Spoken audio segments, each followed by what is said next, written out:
ka-viewer, welcome nga pala sa aking YouTube channel. Ngayong video ay ituturo ko sa inyo kung paano gagamitin itong USB tester ni Kawasi at ititest natin. Nabili ko pala ito sa Lazada sa halagang 108.60 centavos. Ngunit ang original price nito sa Lazada ay 122.30 centavos.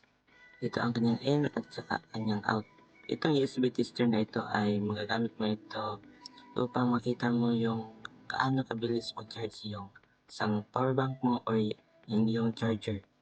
At isasaksak na yon, uminaw na. Itong V, yan yung voltahe, yung A naman yung ampere, at saka yung T, time, at mAh yung milliampere niya na dumadagay dito sa USB tester papunta sa inyong device na siya charge from charger to your device.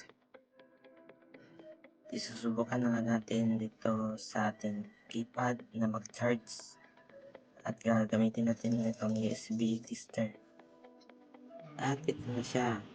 Ang kanyang kinukuha na voltahe ay 4.87 volts at ang kanyang ampere ay 0.25 ampere.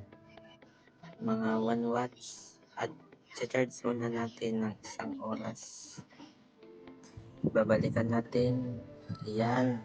Yung voltahe niya ay 4.76 volts at ang kanyang ampere naman ay bumaba sa 0.07. Ang kanyang time ay 1 hour 22 minutes.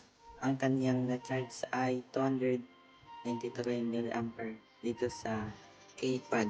At kinuha ko na yung keypad niya, nakita mo yung 0 milliampere niya. Lipat naman tayo sa kabila.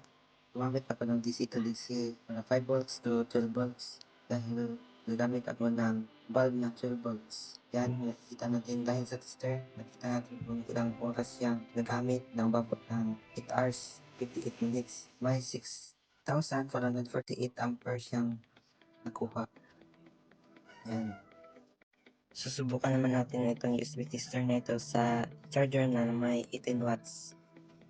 Yan, umilaw na.